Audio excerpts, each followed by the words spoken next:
Bismillahirrahmanirrahim. Assalamu alaikum 8th class. How are you? Fine.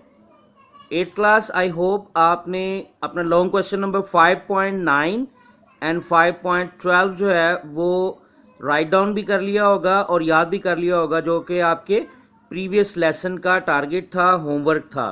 And today we are going to learn about chemical equation, that how to make a chemical equation. Chemical equation कहते किसको हैं, आज हम इसको पहले define करेंगे, ठीक है जी. एंड बिफोर इट हम क्या करेंगे, आज के देखेंगे keywords, that what are the keywords of today's lesson. Today's lesson keywords are chemical equation, फार्मूले, symbols. These are the words of our lesson which we are going to go through in this lesson. Okay, now first define the chemical equation. A chemical equation is the representation of a chemical reaction in terms of symbols, formulae and signs etc. तो यहां से हमें मिली definition chemical equation की कि chemical equation in fact क्या चीज है. Chemical equation कहते हैं कि प्रेजेंट करना, रिप्रेजेंटेशन किस चीज की, यानी हम जब क्या करते हैं किसी केमिकल रिएक्शन को सिंबल्स की फॉर्म में, फार्मूलाज की शक्ल में या साइंस की शक्ल में लिख देते हैं, तो that is basically called the chemical equation. आपको याद होगा केमिकल रिएक्शंस को हम कैसे प्रेजेंट करते हैं.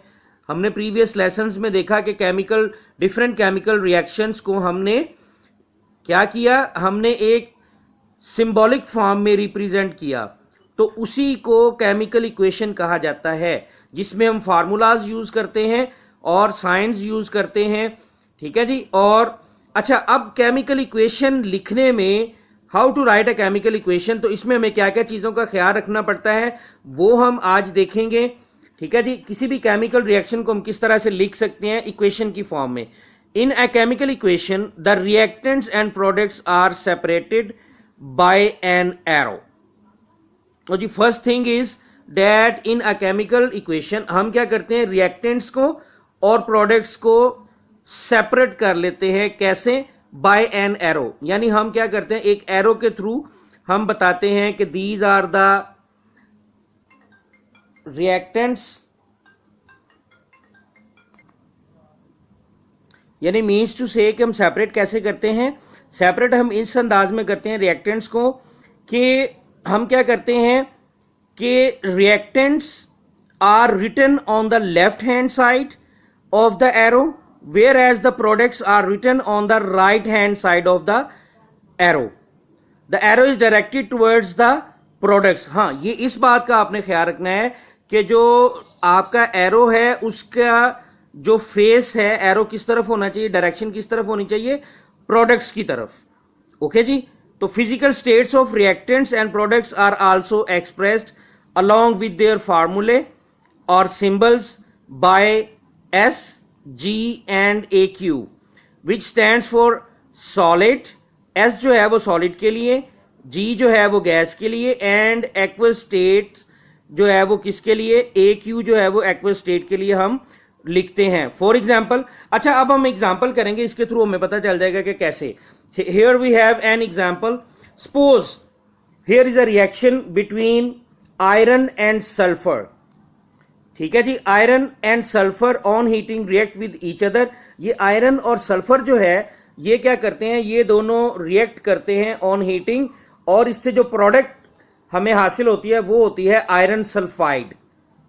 ओके जी. अच्छा, अब आयरन का, अब हमने बिल्कुल जो हमें अभी अभी हमने डिस्कस किया, जो हमने अभी अभी सीखा कि अब आयरन और सल्फर रिएक्ट करते हैं ना, तो दे आर द रिएक्टेंट्स. तो रिएक्टेंट्स को हमने क्या किया, सबसे पहले लिखा, उसके बाद प्रोडक्ट क्या है उसको हमने लेफ्ट साइड पे लिख लिया. दरमियान में एरो है और एरो की डायरेक्शन किस तरफ है, प्रोडक्ट की तरफ. तो इस अंदाज में पहले हमने इसको यूं लिख लिया वर्ड फॉर्म में, ठीक है जी. अब हम इक्वेशन को इक्वेशन फॉर्म में लिखना चाह रहे हैं, यानी इसकी इक्वेशन लिखना चाह रहे हैं इस रिएक्शन की. तो इक्वेशन तो सिंबॉलिक फॉर्म में होती है. तो आयरन का जो सिंबल है हमारे पास वो है Fe, और आयरन जो है वो सॉलिड होता है, तो यहां हमने प्रेजेंट कर दिया S. इसी तरह सल्फर जो है उसको हम प्रेजेंट करते हैं एस के साथ. सल्फर का सिंबल जो है वो है S। तो सल्फर भी चूंकि सॉलिड है तो हमने S यहां पे लिख दिया, एरो उसी तरह से आ गया। और सल्फर डाइऑक्साइड का फार्मूला जो हमारे पास, सॉरी सल्फर सल्फाइड का जो फार्मूला हमारे पास है वो है FeS। और चूंकि ये भी आयरन सल्फाइड भी सॉलिड होता है तो हम इसको सॉलिड S यहां पे लिख दिया। सो इन दिस वे हम क्या करते हैं, ये हमने इक्वेशन, एक रिएक्शन की इक्वेशन रेडी कर ली, केमिकल इक्वेशन की। कौन से रिएक्शन की? कि the sulphur and iron react with each other on heating and they give iron sulfide। अगर इस स्टेटमेंट की फॉर्म में भी हमारे पास एक रिएक्शन है तो हम उसको सिंबॉलिक फॉर्म में और इक्वेशन की शक्ल में यूं लिख सकते हैं। Okay, let's have another example. There we have a reaction between sulphur and oxygen.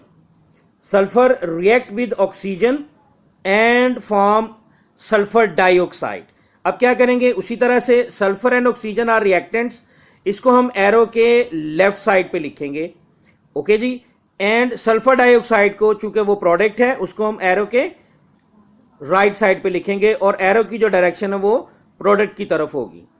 अच्छा, सल्फर का हमारे पास सिंबल क्या है? हमने पहले रिएक्शन में भी देखा, सल्फर का सिंबल हमारे पास क्या है? S।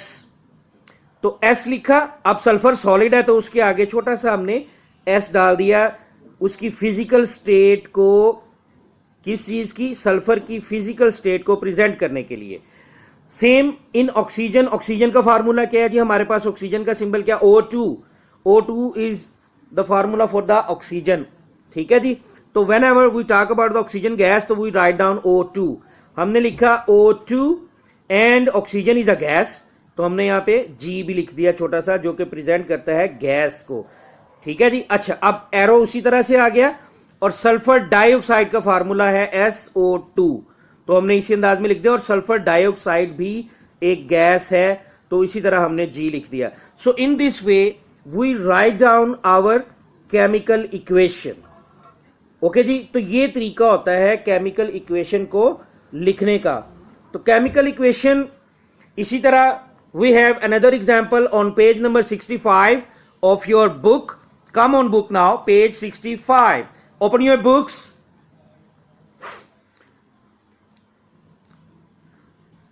Here we have the reaction. This reaction is between zinc and sulfuric acid. Zinc and sulfuric acid, they react with each other and form zinc sulfate and hydrogen gas. Okay जी। इसको symbolic form में कैसे लिखेंगे?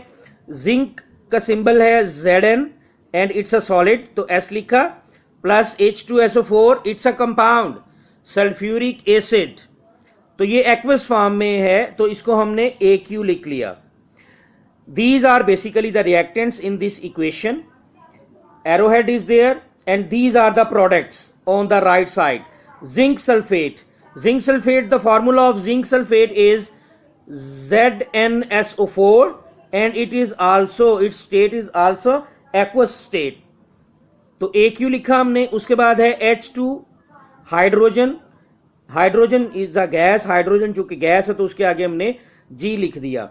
Okay जी। तो ये हमारा आज topic था chemical equation, that what is chemical equation. तो इसकी डेफिनेशन हमने सबसे पहले की और इसकी डेफिनेशन को आपने याद भी कर लेना है कि अ chemical equation is the representation of a chemical reaction in terms of symbols, formulae and science.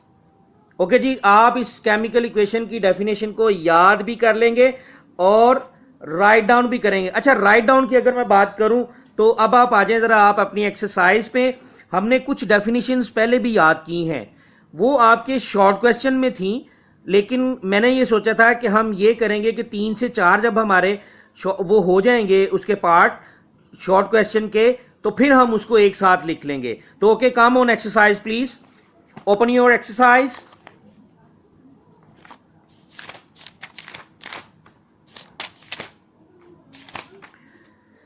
Here we have the question number 5.2. Answer the following questions briefly. ये आपके शॉर्ट क्वेश्चंस हैं, 5 पार्ट्स हैं इसमें define a chemical reaction, already हम इसको कर चुके हैं। व्हाट आर रिएक्टेंट्स, इसको भी कर चुके हैं। व्हाट आर प्रोडक्ट्स, ऑलरेडी हम इसको याद कर चुके हैं बेटा, ठीक है जी। और आज ये केमिकल इक्वेशन की भी डेफिनेशन हमारी ऐड हो गई इसमें। What is a chemical equation, तो इसकी भी डेफिनेशन आज हो गई। तो ये चार पार्ट जो हैं इस क्वेश्चन नंबर 5.2 के, ये आज आपने नोटबुक के ऊपर राइट डाउन भी करने हैं।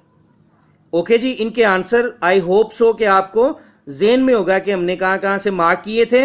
मेरा ख्याल है आई थिंक सो कि हमने किसका सहारा लिया था, हमने सहारा लिया था की पॉइंट्स का भी, केमिकल रिएक्शन को डिफाइन करने के लिए कि the process, point number 1, the process during which a substance changes into entirely new substance with different chemical composition and properties is called chemical reaction।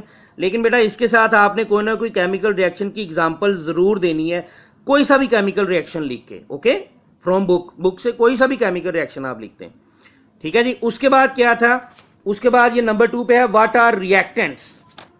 तो रिएक्टेंट्स की डेफिनेशन यहां पे तो हमने दोनों की इकट्ठी लिखी थी, लेकिन अब अलहदा से लिखनी है तो हम लिखेंगे the substances which take part in a chemical reaction are called reactants.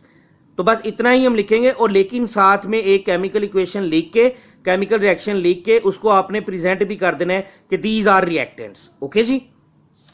उसके बाद नेक्स्ट है व्हाट आर प्रोडक्ट्स। तो यहीं से जब आप आगे चलेंगे तो आप यहीं से लिख लीजिएगा the substances which are formed, ठीक है, the substances which are formed as a result of the reaction are called products. और इसके नीचे भी आप क्या करेंगे, एक केमिकल रिएक्शन लिख के तो प्रोडक्ट्स को क्या कर देंगे, रिप्रेजेंट कर देंगे आप। ओके जी। तो उसके बाद आपका आज का आ गया what is a chemical equation.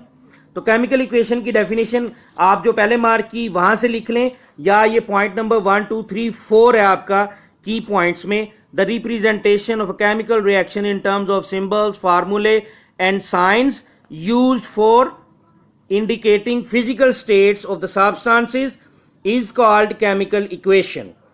तो ये question number 5.2, answer the following questions briefly. इसको आपने राइट डाउन भी करना है और दोबारा इनको मेमोराइज कर लेना है, याद कर लेना है इन 4 पार्ट्स को। ओके जी, यही आपका आज का काम था। तो आज हमने किया केमिकल इक्वेशन और देखा कि केमिकल इक्वेशन को हम कहते क्या हैं और केमिकल इक्वेशन हम बनाते कैसे हैं। Okay ji, thank you so much.